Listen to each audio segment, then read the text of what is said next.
Hey, what's up, everyone? Welcome to the Ninja Warrior podcast. Tonight, after a pretty short break, we are here to talk about the 7th episode of American Ninja Warrior 16.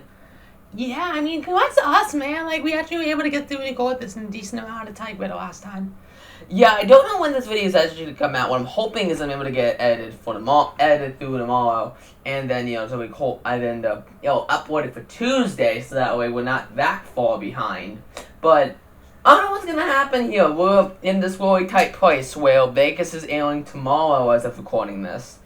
And we want to make sure that we get this video out before we end up behind again. So that way, we don't end up having the problem of last year where we were super far behind on episodes of the show in general.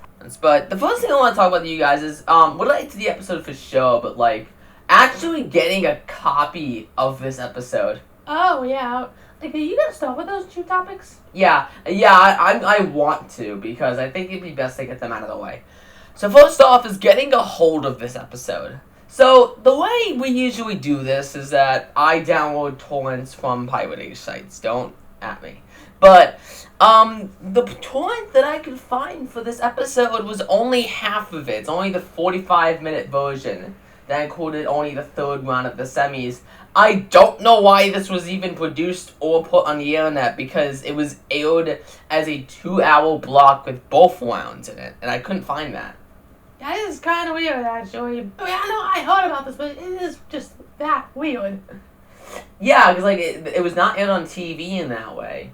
And as far as I know, it wasn't aired on NBC website that way. So I just kind of wonder where the fuck they got that from. And it also makes me wonder if they, edit these episodes in 45 minutes first and then combine them together later. I mean, I guess that would make some logical sense, but, and the episodes definitely feel like it in most cases, but it's interesting as always. Yeah, and, so the way I actually ended up getting a hold of the full episode for this podcast was I ended up finding a blocked YouTube link for an upload of the episode that I was able to use a VPN to download onto my computer. So now, yesterday a 1080p copy, I have a 720p copy of the entire episode, and that's good enough, Honestly, I am of the opinion that as long as your thing is in 720, I can't tell the difference. Who cares? I mean, I've never understood the need for 4K. I've never noticed the difference between that and 1080p. The difference is not wide, at least to me, and I guess to you too. It's just it's not really all that noticeable. And, that's the copy of the episode we have, and it's going to be using.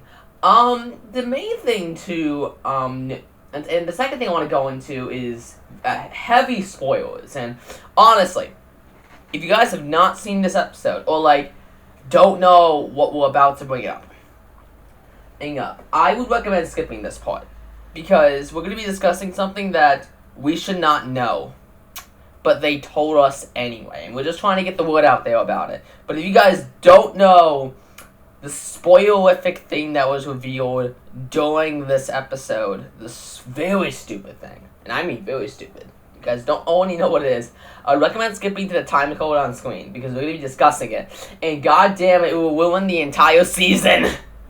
Yeah, so, spoiler alert, they spoiled the fact that there's going to be a winner. Again! Again! Again! Again! I know we said it last time too. It was we said that they weren't gonna get. You said that you didn't want to do that. They just said, "Well, fuck that. We're doing that again." Are you mentally crazy? Fuck yes, I am. yes, the fuck I am. I am so fucking pissed about this. I know they already pulled this stick the last 2 years, and I'm just don't tell us these things! Yeah, seriously, this show is really, I get why they do it, and we discussed this last time. The reason why they do it is so people would keep watching anticipation for the winner, and not the possibility of it, but that makes it so much better, to know that Vegas might have had a last stand. Yeah, I mean, it kind of looks I don't think this is as bad as last year, because, I think honestly, right now, it might be something we want because again, this is Vegas' last season, so it's gonna be a big triumph for it. In a way, depending on who wins, definitely. I think it would like I just said, it depends on who wins. If it's we've said it last time, we want it to be a big time veteran who's been on the show for a bit, has a story, something that feels like a big thing, like Milwaukee or Sean Bryan, or Daniel Gill, or even Vance Walker again, because that'd be a double total victory. And for this show, that would be pretty revolutionary. So I don't think I would mind that all that much, really. Yeah. So I feel like. Yeah, would you even? That's a good question. Do you think Caden winning would be something you'd be interested in seeing? Not really, but I don't think I would care. Similar to Vance's seasons, he really has been building up to that over the last couple of years, and plus he's gotten really close. So I can see it, and quite frankly, I don't think I'd be surprised if he's the winner. So, and Caden's kind of someone, he doesn't really have a big story. Caden's whole stick on the show is the fact that he went 2 straight seasons without, going to stage 4 and timing out. The first time that's ever happened for an ANW competitor, especially a rookie.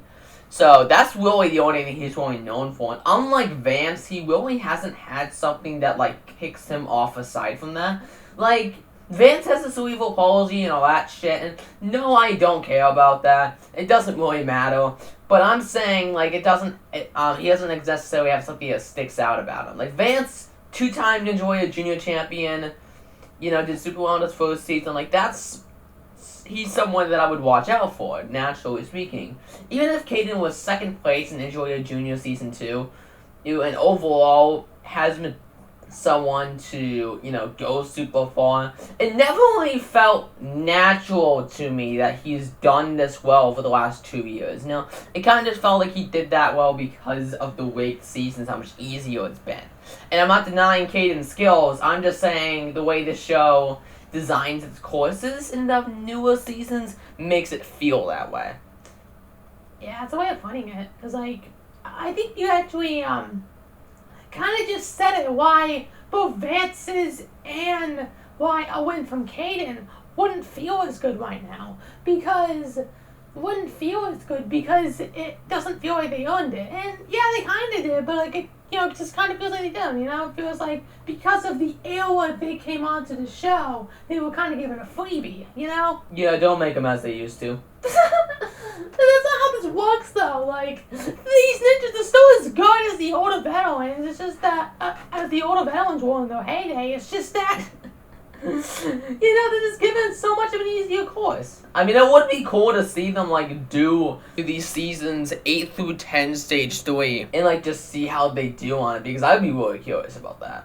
Yeah, I think it would be really cool to see, too. I think something we should cover is a recap of National Ninja League if we ever were to get together and watch it, because I know that stuff like that is actually a real competition and stuff, and the teens compete in that, always used to, and they do really well. It's kind of not exactly a replica of the Vegas Force, so it's on a gym level, and in some cases those are much harder than the Vegas courses even now.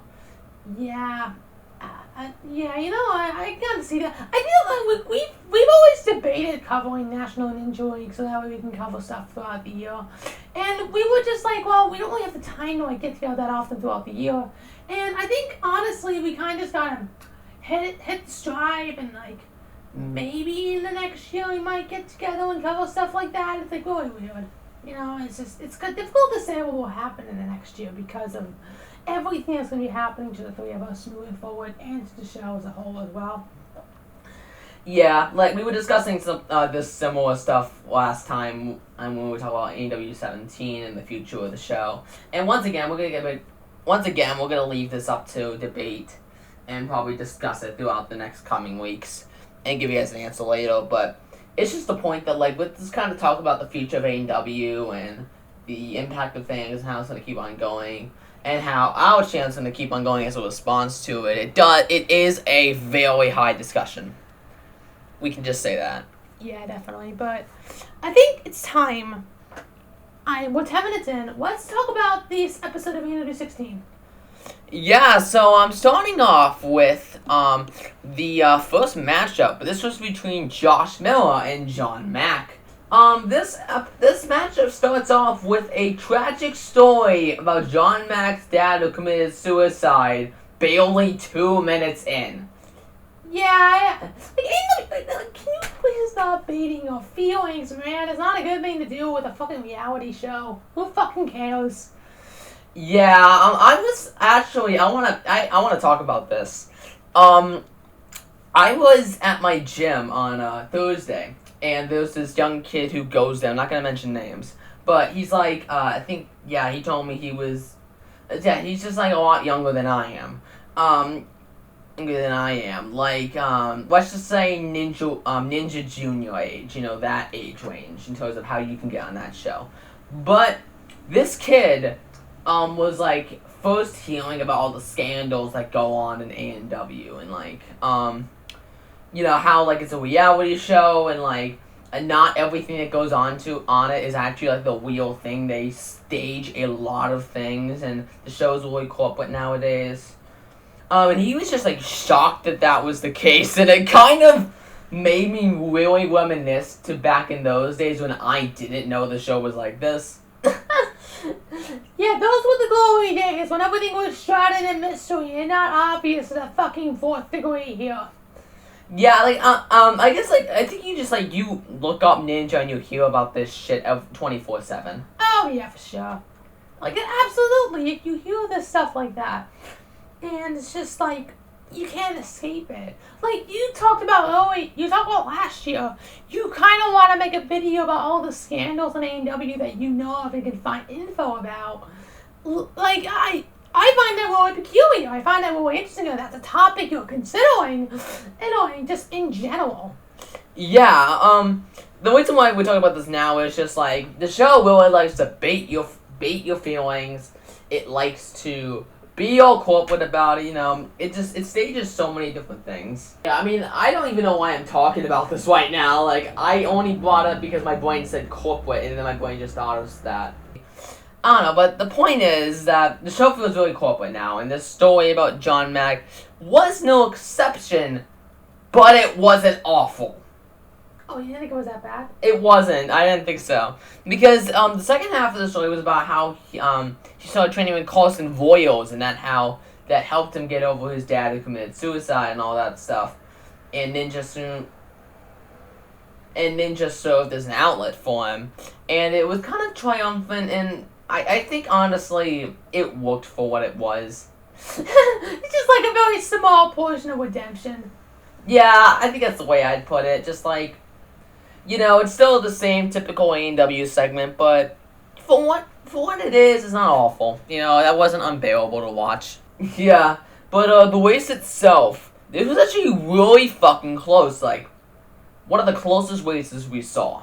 Yeah, so this race had the two of them going head to head. It was really close. They were neck and neck throughout the entire thing. Heading off a spin hopper, the both of them were still neck and neck, and they ended off with the first buzzer beater of the season, and where the competitors were, of course, flying on top of each other.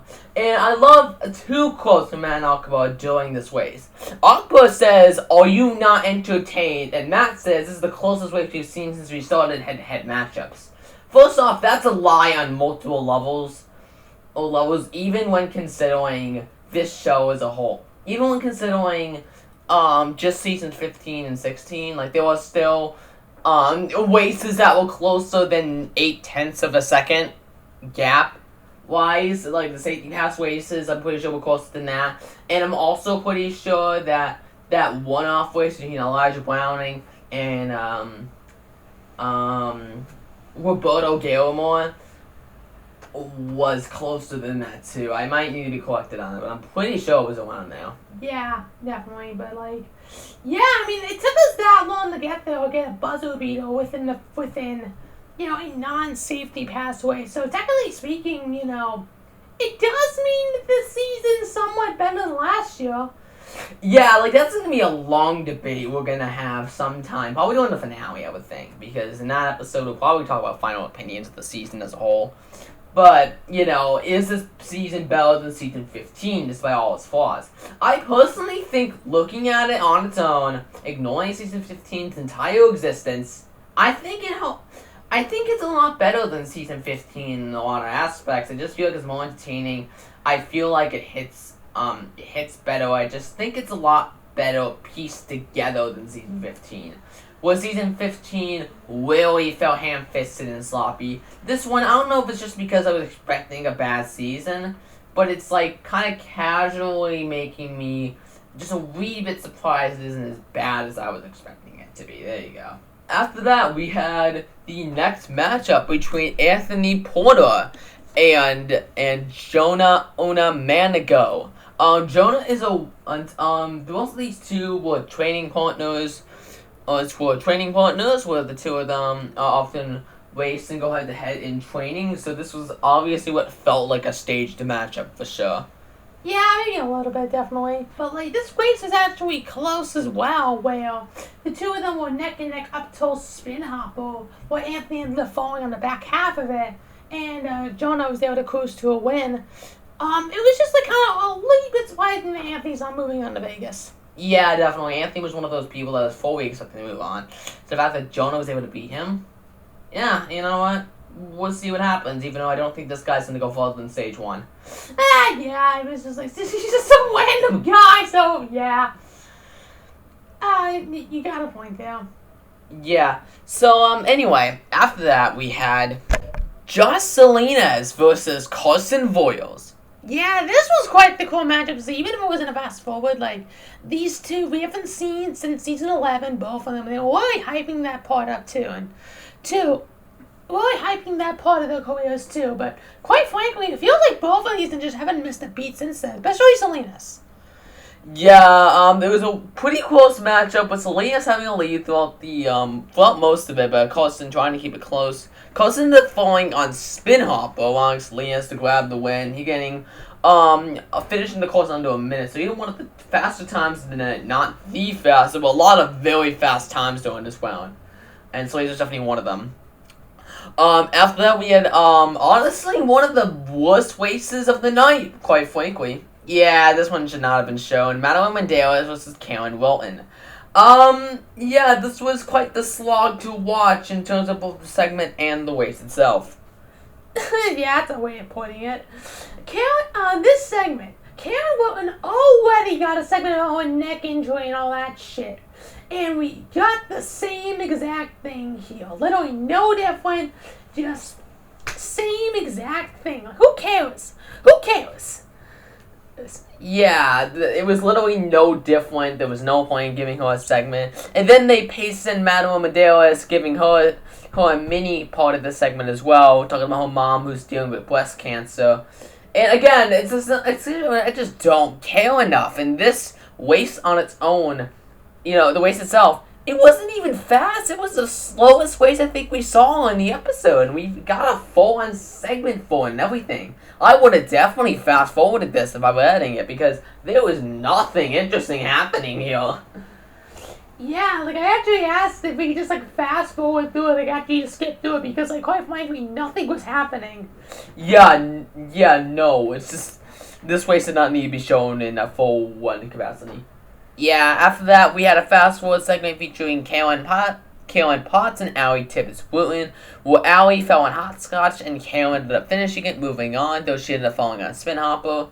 And after that, we had Isaiah Thomas versus Arnold Hernandez. As you might expect, this was a blowout type race, where Isaiah blazed past Arnold, who fell on hopscotch, and Isaiah ended up winning. And then we had probably one of my favorite races of the night, just coming down to the fact that it was fully shown, Nick Hansen versus Carson Williams. Yeah, these two are top veterans. It was really cool to see the both of them get fully shown again. For the first time in a very long time, especially for Nick Hansen, because he really hasn't been able to get showtime these last couple of years. Always as he's been competing, especially considering the fact that he got cut in qualifying. But man, he really did hit it hard and come back strong. Yeah, first off, Carson probably scored the shock of the episode because he fell in the wing nuts, and that was just like really unexpected. Yeah, the combined with one fail will be covering later, like, just a huge surprise right there, definitely. Yeah, and that allowed Nick Hansen to not only win the matchup, but also give him the motivation to clear the course as he went through the entire thing in hitting his first buzzers in season 12. And honestly, congratulations, man. I'm really happy to see you back in Vegas and given one final shot to prove your superiority on stage 1. Definitely, for sure. I'm very happy for Nick Hansen. Like you just said, he's one of those ninjas that'll be so cool if he's able to get revenge on stage 1. After, I think he signed on it twice, right? Yeah, season 8 and season 10. Hasn't been to Vegas since he timed on stage 1 during season 10. So if he's able to beat stage 1, that'd be a huge accomplishment. I'd be very happy for him, definitely. Alright, and with that, we get to move on to the next matchup between Cheyenne Hunt and Megan Johnson. This match wasn't really much of anything. It was a fast forward, but both of them ended up falling on the wing nuts with Megan getting there first. And then we had Kyle Solderman versus Francesco Bauerhaus. I think that's how you say his name. Yeah, so this was actually one of the biggest shocks in the night where Kyle, obviously, one of the fastest ninjas we've known, had a big lead going into spin hop where he suddenly fell. Yeah, that was quite the surprise, and it allowed Francesco to possibly get a win, but of course, he wasn't good enough for that as he ended up falling. Dude, he was sick! Who cares? Wow. We're just rude. We've talked about last time, we're just fucking rude people. It's all I can fucking say. Yeah, so anyway, with that, Kyle Solomon was still able to move on, thankfully. And after that, we had Jody Avila versus Sam Folson as the next shown one. I'm definitely glad this was shown, as the two of them were really close with each other, and this ended up going to Sam Folson, but Jody was also able to finish the course as well, and being able to move on as one of the top 2 non-winners. Yeah, I don't think there's really much to say. It was just super close, and it was good to see these two veterans cook, Definitely. After that, we had one of that other one we were talking about in terms of the biggest shock of the night, alongside Carson. We have Isabel Wakeham versus Ishel Valentino, I think her last name is. How you say it? Yeah, so first off, Isho did get a segment of her robotics career and how she's been doing that since she was a kid. Not really much of anything to note, but it's just a segment. At least it isn't a tragic story about how her robot died in cardiac arrest or whatever. Dude! It's like just like ANW just to make up a story like that. And, yeah, robot just dies and becomes diseased, confirmed. They can just catch cancer, it's fine. Cardiac arrest isn't even cancer. I know, but it's like... Oh, okay. Alright, we shouldn't be laughing about shit like this. We shouldn't be, but the show is making it a very laughing matter. I know, because they're treating it very ultra seriously, I get it. Yeah, so anyway, this was, like we just said, one of the biggest shocks because Isabel Wakeham, just like last year, ended up falling early, this time on hopscotch. And then Ishel Valentino was able to clear that obstacle, and while she fell in spin hopper, was still able to move on since she got farther than Isabella. Honestly, that was quite the disappointing end to her career.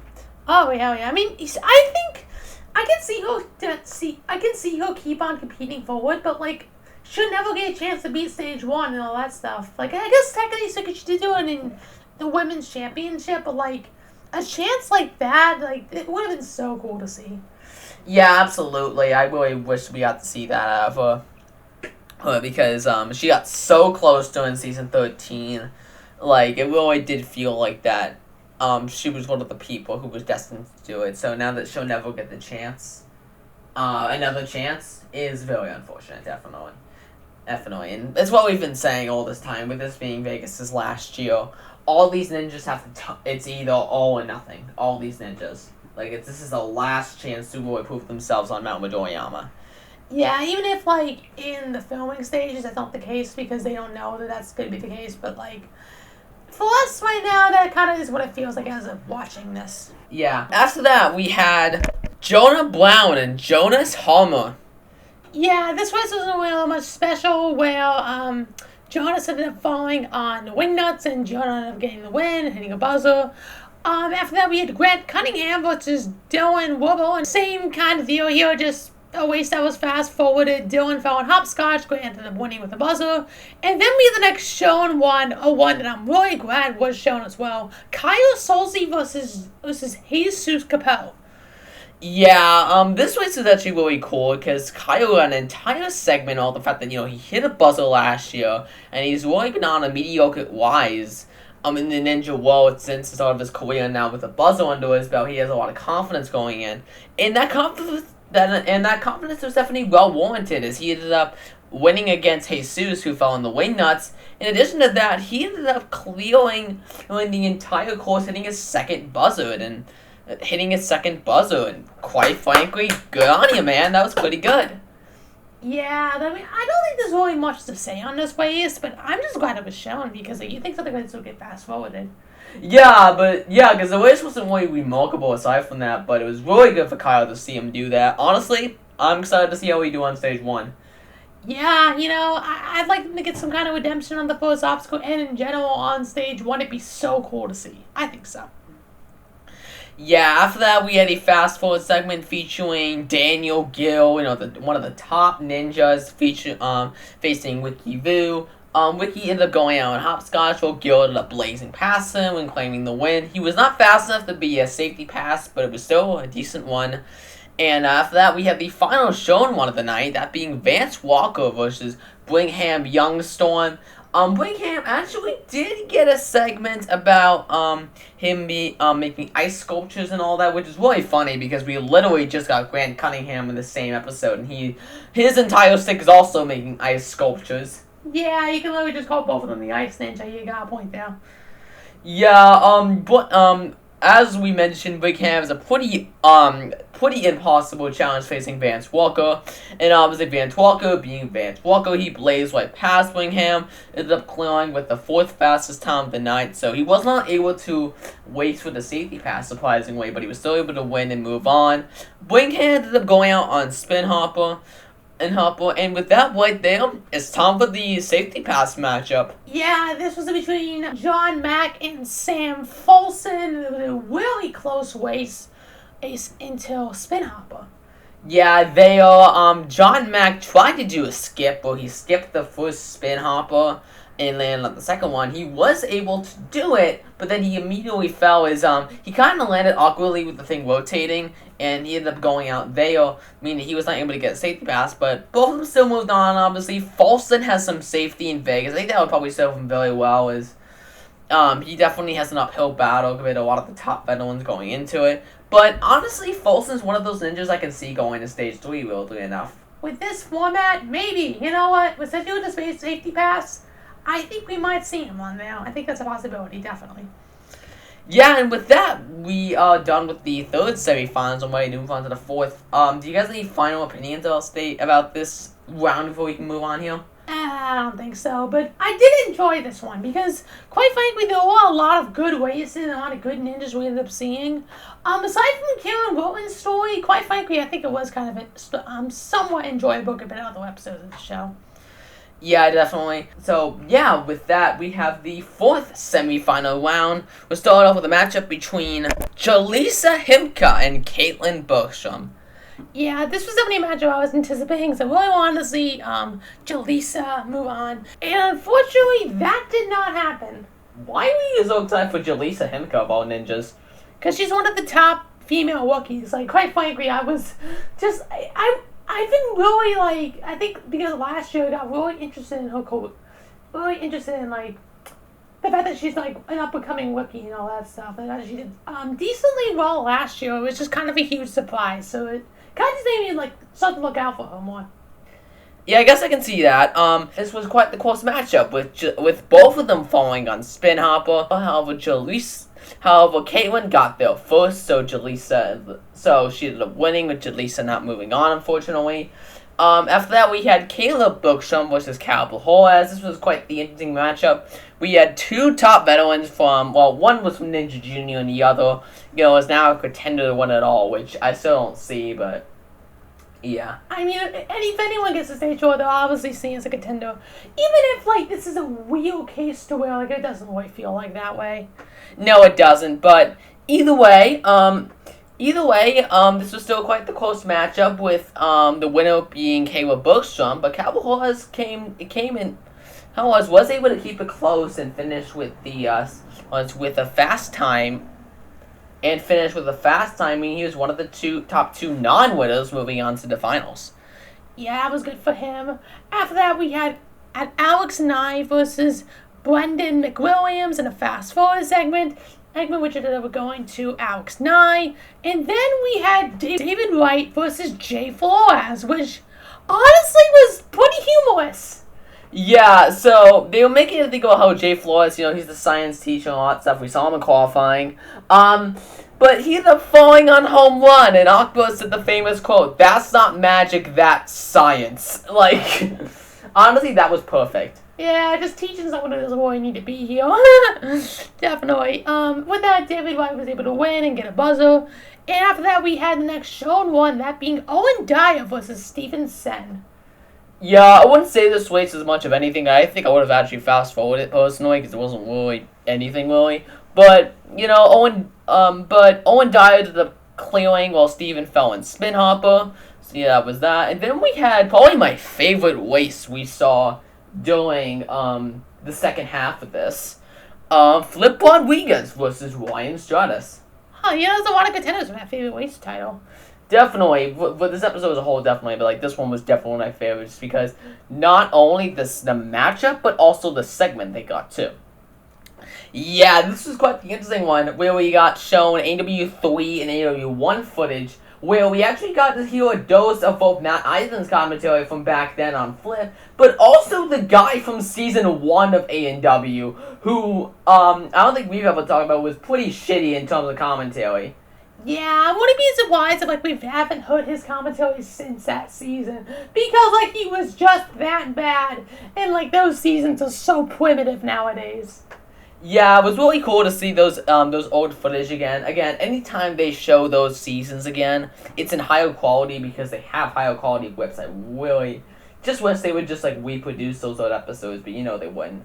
No, they can make it better, but dude, no, they don't care. They don't care. It's season 1, I think season 2 and 3 are hidden gems, but I do not think season 1 is. Season 1 is pretty bad. I think the only way I stand out from season 1 at all is Levi Muhlenberg's 1 to stage 3, which even then, he did better during the Sasuke 20 during his very first season, where he made it further on the Shin cliffhanger. And that season felt infinitely more impressive because he was the top, because it was his rookie season, and he on a Sasuke level too, he was the only person to make it to stage 3 and was the last ninja standing, despite being a nobody foreigner to the Japanese ninjas.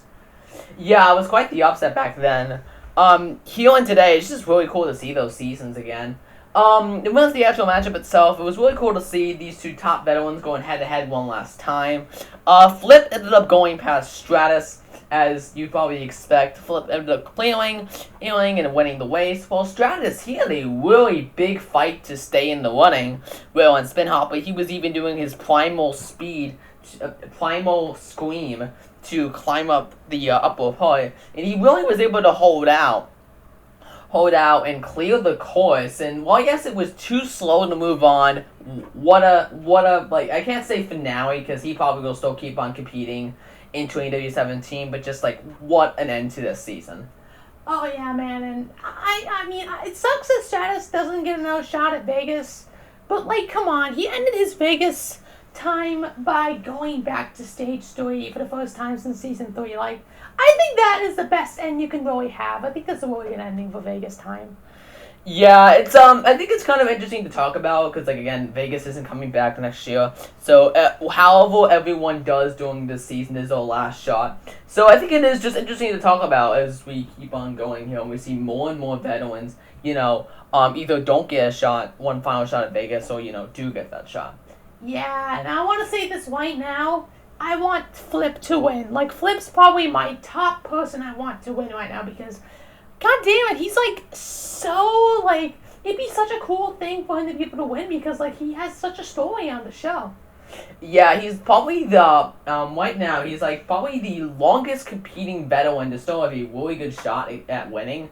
Because of his a performance in season 14, I can easily still see it. If he's able to get revenge on stage 1, if he's able to pick up the speed on stage 2, he's able to hit it right on stage 3. Like, dude, I think this it's gonna be all in for Flip. Like I think I'm cheering for him too, definitely.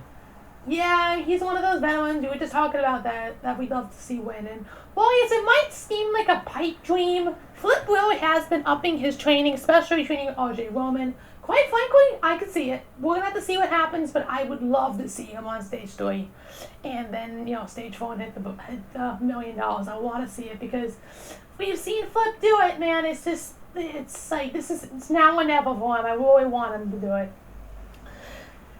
Yeah, definitely. After that, we had Enzo D.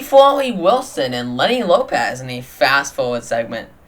Yeah, this race was really more than much remarkable as Enzo just blazed past Lenny, who fell on the wing nuts. And then we had Benjamin Drake versus Kyle McCreek. Benjamin did get cut in the qualifiers and got his one shown here. His qualifying one, but that was something, I guess. He ended up winning the race with Kyle falling on spring forward. I don't think I'm really surprised. And then we had a little bit more of a shock. Jennifer Sanders versus Zanique Levette. Yeah, this race wasn't really remarkable, but it was just surprising to see because Zanique Levette ended up falling on the wing nuts and she was the better one coming in here. And they were making a big deal about Jennifer Sanders having anxiety, and I think it's irrelevant to this. So it really just doesn't matter. Not really, no. She looked fine. She went out and spin hopper, like good on her, I guess, for moving on, but not really all that special. No, and after that we had something that was actually kind of remarkable for the fact that it was actually shown. Julius Ferguson versus Lance Picus. Yeah, this was surprising because Lance Picus got a full-on segment this time for the first time in quite a while. And also for the first time in a very long time. It was not about his wife who has MS. It was actually about, his actual life. It was about him being able to train buffaloes versus the cattle. And well, yes, it wasn't the most interesting segment in the world. It at least was something because Lance finally got a segment after a very long time. Yeah, I think the last time he got a segment was season 12 or 13? 13. Yeah, 13. Where we got some random ninja to relate to him because she had MS too. And it was like, oh my god, you're so random. It's not even funny. Yeah, I'm also pretty sure that Ninja fell in the first obstacle there too. Like, it really wasn't worth anything. So I'm glad that Lance got some justice here. This race, unfortunately ended with both of them falling on hopscotch. This is quite interesting. Julius ended up making it to the obstacle first, so he ended up winning. But he also kind of injured his shoulder on the obstacle. If you look at it.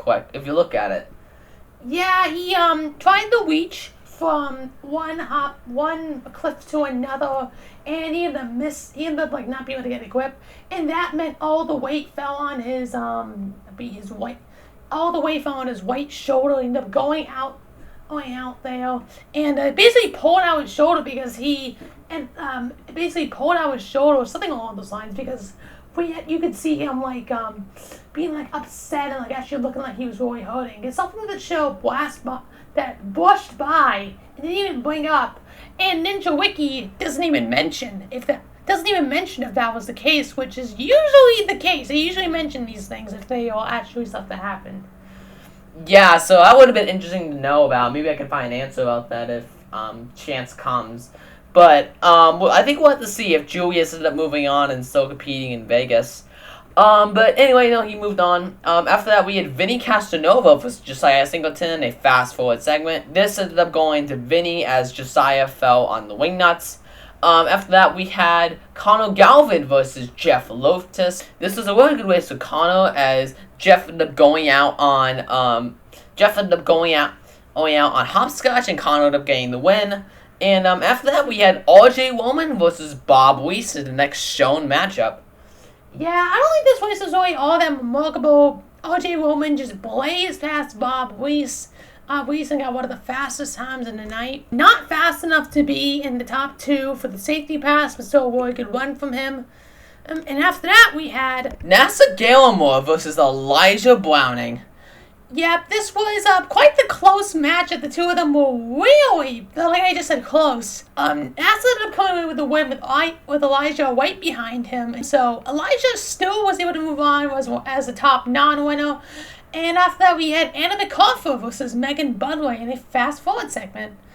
Yep, this was the last fast-forward segment of the night. Anna ended up winning while Anna ended up winning while Megan ended up going out on the wingnuts, and Anna fell on spin hopper. And after that, we had probably the stupidest matchup we saw tonight. Just definitely. Yeah, so first off, we had a segment, it was between Jesse Graff and Lisa Hale. We got another segment about Lisa that was barely any different than her segment previously, just a little less in detail, thankfully. She ended up going out on the first obstacle, which I don't think anyone really didn't see that coming. Yeah, she literally gave Jesse Graff an easy win. And the stupidest part, too, is that Jesse fell on the wingnuts. Like, she really got lucky on this one. Yeah, I'm really glad she's going back to Vegas and everything, but this was not the way I wanted to see it. Yeah, just a really big disappointment. That's the way it went. But Graff is still moving on, thankfully, so we can celebrate about that. And after that, we have the safety pass matchup between Kayla Bookstrom and NASA Gallimore. Yeah, this was really cool to see. Or to see too, because safety pass matchup, and two of them were really pushing each other, linking basically everything. NASA would link something and then Caleb would link something right after. It was really that back and forth. The winner ended up being NASA, who was barely able to pull out ahead of Caleb, but it was still really close, and definitely a really good way to end off the semifinals of the season. Yeah, and with that, we're in Vegas. We're in Vegas' final showing, and we are done with the semis at long last. Yeah, I'm really glad that we're done with this, because I think this episode was actually the better of the two, and definitely the best semifinal episode we saw within both seasons of ANW 15 and 16. But honestly, I'm just glad to be out of it, and we can move on to the good shit. Oh, decent shit, I should say. The decent shit, yes. Unfortunately, this season hasn't really had many high up since, but I'm really glad we are going to see. That we are finally here in Vegas, and we're going to be doing that next week. Yeah, so here's just a note. We are going to be covering next episode. That is going to be Stage 1, Parts 1 and 2. It's going to be in 2 weeks. We'll be covering those 2 episodes. Hopefully, we don't end up being too far behind or having too much difficulty covering them in the same episode, or like last year. But we're going to try our best. I think what we'll try to do is we'll try to do it in 2 sessions, and we'll try to piece the 2 recordings together from there. And yeah, that's about it for this episode of the Enjoy Podcast. Thanks for watching, anyone. Yeah, we just said we were doing next time, and yeah, I think that's it. I think we're just dragging this out. Yeah, we'll see you guys next time for Stage 1, Parts 1 and 2. Peace.